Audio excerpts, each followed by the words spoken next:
ناظرین، آج کی ہماری ویڈیو سیرت النبی صلی اللہ علیہ وسلم کے حوالے سے ہے، جس کے بارے میں قرآن پاک میں ہے بے شک حضور صلی اللہ علیہ وسلم کی زندگی ہمارے لیے بہترین نمونہ ہے۔ ویسے تو حضور صلی اللہ علیہ وسلم کی سیرت ایک بہت اہم اور طویل موضوع ہے، لیکن ہم اس ویڈیو میں مختصر اور جامع باتوں کو آپ کے سامنے رکھیں گے، جیسا کہ نام و نسب حضور نبی رحمت شفیع امت صلی اللہ علیہ وسلم کا نام نامی اسم گرامی محمد ہے۔ دیگر آسمانی کتابوں میں آپ کا نام احمد مذکور ہے، جبکہ قرآن و احادیث و سیرت کی کتب میں آپ کے سینکڑوں صفاتی نام ذکر کیے گئے ہیں، جن دو میں سے بعض یہ ہیں: مزمل، مدثر، رؤوف، رحیم، مصطفیٰ، مجتبیٰ، مرتضیٰ وغیرہ۔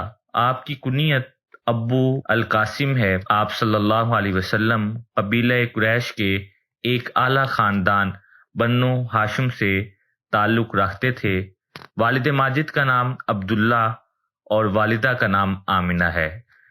والد کی طرف سے نسب یوں ہے: محمد بن عبداللہ بن عبد المطلب بن ہاشم بن عبد مناف بن قصی بن کلاب بن مرہ۔ والدہ کی طرف سے نسب یوں ہے: محمد بن آمنہ بنت وہب بنت عبد مناف بنت زہرہ بنت کلاب بنت مرہ۔ کلاب بن مرہ پر جا کر آپ کے والدین کا نسب مل جاتا ہے۔ ولادت باسعادت: آپ صلی اللہ علیہ وسلم کی ولادت باسعادت 12 ربیع الاول بروز پیر بمطابق 20 اپریل 571 عیسوی کو ہوئی۔ اس تاریخ کو دنیا بھر میں مسلمان میلاد شریف مناتے ہیں۔ پرورش: آپ صلی اللہ علیہ وسلم کی ولادت سے پہلے ہی والد ماجد کا انتقال ہو گیا۔ عمر تقریباً 5 سال کی ہوئی تو والدہ ماجدہ بھی وصال فرما گئیں اور آپ کی پرورش دادا جان حضرت عبد المطلب رضی اللہ تعالیٰ عنہ نے کی۔ 2 سال کے بعد دادا جان بھی پردہ فرما گئے اور آپ کی پھر پرورش کی ذمہ داری آپ کے چچا جان ابو طالب نے سنبھالی۔ حلیمہ سعدیہ کی قسمت چمک اٹھی۔ شرفائے عرب کا دستور کہ وہ اپنے بچوں کو دودھ پلانے کے لیے گرد و نواح کے دیہاتوں میں بھیجتے تھے تاکہ دیہات کی صاف ستھری آب و ہوا میں ان کی جسمانی صحت اچھی ہو جائے اور وہ فصیح عربی زبان بھی سیکھ جائیں۔ اسی دستور کے موافق والدہ ماجدہ نے بچپن میں آپ کو حضرت حلیمہ سعدیہ رضی اللہ تعالیٰ عنہ کے ساتھ ان کے قبیلے بھیج دیا، جہاں وہ آپ کو دودھ پلاتی رہیں۔ اس عرصے میں آپ سے کثیر برکات کا ظہور ہوا۔ مبارک بچپن میں آپ صلی اللہ علیہ وسلم کا جولا فرشتوں کے ہلانے سے ہلتا تھا۔ چاند آپ کی انگلی کے اشاروں پر حرکت کرتا تھا۔ بچوں کی عادت کے مطابق کبھی بھی کپڑوں میں بول و براز نہ فرمایا، بلکہ ہمیشہ ایک معین وقت پر رفع حاجت فرماتے۔ عمر مبارک چند سال ہوئی تو باہر نکل کر بچوں کو کھیلتا دیکھا، مگر خود کھیل کود میں شریک نہ ہوتے۔ لڑکے کھیلنے کے لیے بلاتے تو فرماتے کہ میں کھیلنے کے لیے نہیں پیدا کیا گیا۔ جوانی و کاروبار: آپ کی جوانی سچائی، دیانتداری، وفاداری، عہد کی پابندی، رحم و سخاوت، دوستوں سے ہمدردی، عزیزوں کی غمخواری، غریبوں اور مفلسوں کی خبرگیری، الغرض تمام نیک خصلتوں کا مجموعہ تھی۔ حرص طمع، دغا، فریب، جھوٹ، شراب نوشی، ناچ گانا، لوٹ مار، چوری اور فحش گوئی وغیرہ تمام بری عادتوں، مذموم خصلتوں اور عیوب و نقائص سے آپ کی ذات گرامی پاک و صاف رہی۔ آپ کی راست بازی اور امانت و دیانت کا چرچا دور دور تک پہنچ چکا تھا۔ تجارت آپ کا خاندانی پیشہ تھا۔ 13 سال کی عمر میں آپ صلی اللہ علیہ وسلم نے پہلی بار اپنے چچا ابو طالب کے سامنے ملک شام کا تجارتی سفر فرمایا، جبکہ 23 سال کی عمر میں بغرض تجارت حضرت خدیجہ الکبریٰ رضی اللہ تعالی عنہا کا مال لے کر ان کے غلام میسرہ کے ساتھ ملک شام کا دوسرا سفر اختیار کیا۔ نکاح و ازواج مطہرات میں آپ صلی اللہ علیہ وسلم نے 4 سے زائد نکاح فرمائے، جو آپ کی خصوصیت ہے۔ پہلا نکاح 25 سال کی عمر میں حضرت خدیجہ رضی اللہ تعالی عنہا سے فرمایا اور جب تک وہ حیات رہیں دوسرا نکاح نہ فرمایا۔ آپ کی 11 ازواج مطہرات کے اسماء گرامی یہ ہیں: نمبر 1 حضرت خدیجہ الکبریٰ، نمبر 2 حضرت سودا، حضرت عائشہ، نمبر 4 حضرت حفصہ، نمبر 5 حضرت ام سلمہ، نمبر 6 حضرت ام حبیبہ، نمبر 7 حضرت زینب بنت حجش،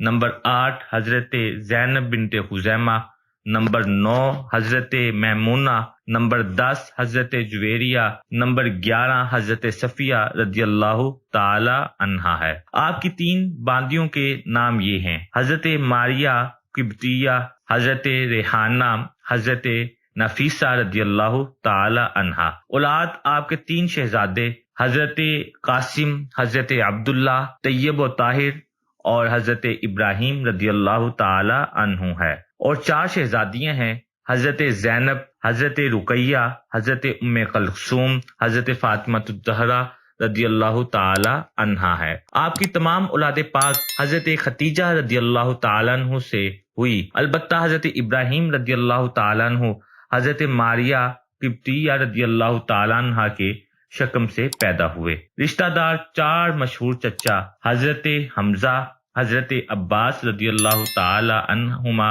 ابو طالب، ابو لہب، اور 4 پھوپھیاں تھیں جن میں حضرت صفیہ رضی اللہ تعالی عنہا، حضرت عاتقہ، حضرت امیمہ، حضرت ام حکیم۔ عبادت و ریاضت و پہلی وحی 40 سال کی عمر میں آپ مکہ مکرمہ سے تقریباً 3 میل دور غار حرا میں تشریف لے جاتے اور اب تعالیٰ کی عبادت میں مشغول رہتے۔ یہی آپ پر پہلی وحی کا نزول ہوا۔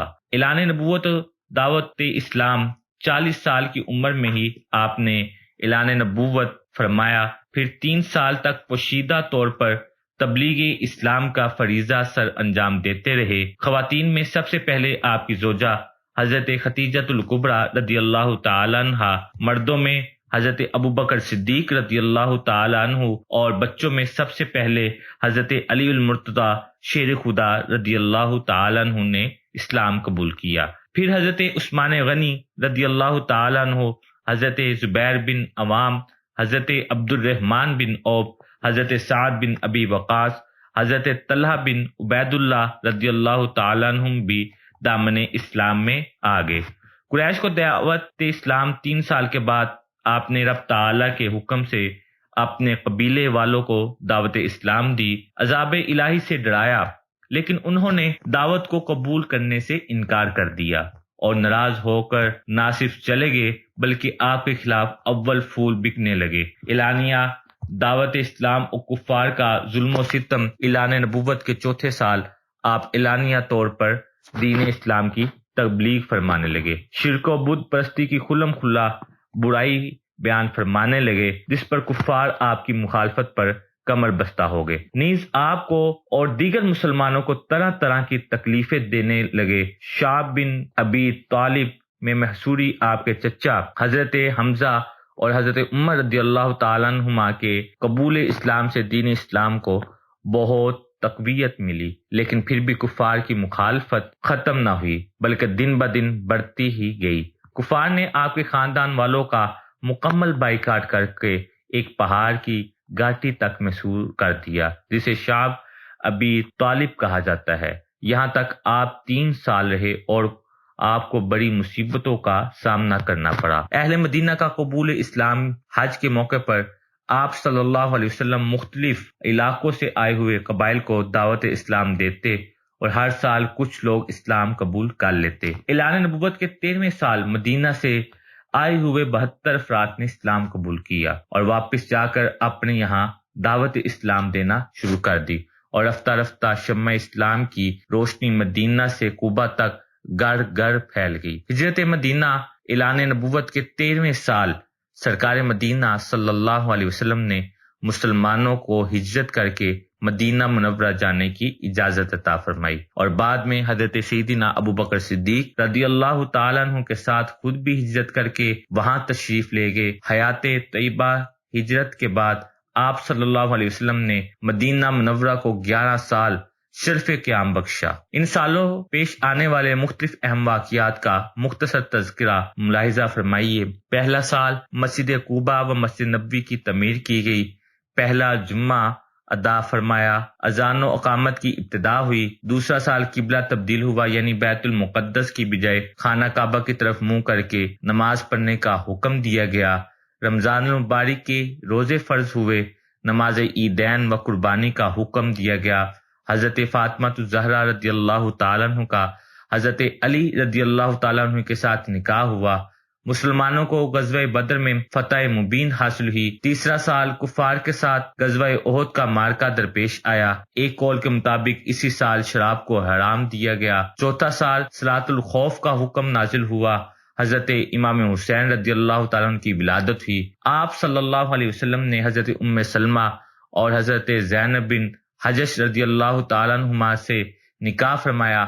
نماز قصر اور پردے کا حکم نازل ہوا۔ پانچواں سال آپ صلی اللہ علیہ وسلم نے حضرت جویریہ رضی اللہ تعالیٰ عنہ سے نکاح فرمایا۔ غزوہ احزاب یعنی غزوہ خندق اور غزوہ بنی مصطلق واقع ہونے تیمم کا حکم بھی اسی سال نازل ہوا۔ چھٹا سال صلح حدیبیہ اور بیعت رضوان واقع ہوئے۔ آپ صلی اللہ علیہ وسلم نے مختلف بادشاہوں کے نام اسلام کی دعوت پر مشتمل خطوط روانہ فرمائے۔ حبشہ کے بادشاہ حضرت نجاشی رضی اللہ تعالیٰ عنہ نے اسلام قبول کیا۔ اسی سال آپ پر جادو کیا گیا اور اس کے توڑ کے لیے سورہ فلق و سورۃ الناس نازل ہوئی۔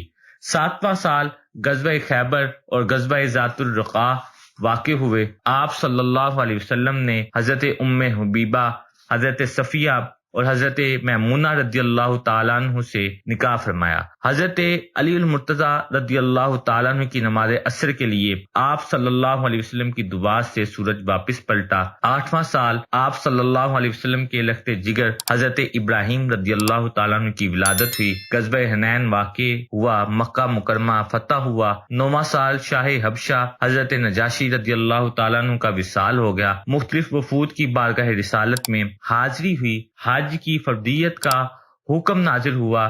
غزوہ تبوک واقع ہوا، جس کے لیے صحابہ کرام علیہم رضوان نے دل کھول کر مالی معاونت کی۔ 10واں سال اللہ کے حبیب علیہ الصلوۃ والسلام کے لخت جگر حضرت ابراہیم رضی اللہ تعالیٰ عنہ کا وصال ہو گیا، اور اسی سال آپ نے حج ادا فرمایا، جسے حجۃ الوداع کہا جاتا ہے۔ ہجرت کے 11ویں سال 12 ربیع الاول بروز پیر بمطابق 12 جون 632 عیسوی کو 63 سال کی عمر میں آپ صلی اللہ علیہ وسلم کا ظاہری وصال ہو گیا، اور حضرت سیدنا عائشہ صدیقہ رضی اللہ تعالیٰ عنہ کے حجرے یعنی گھر میں تدفین ہوئی۔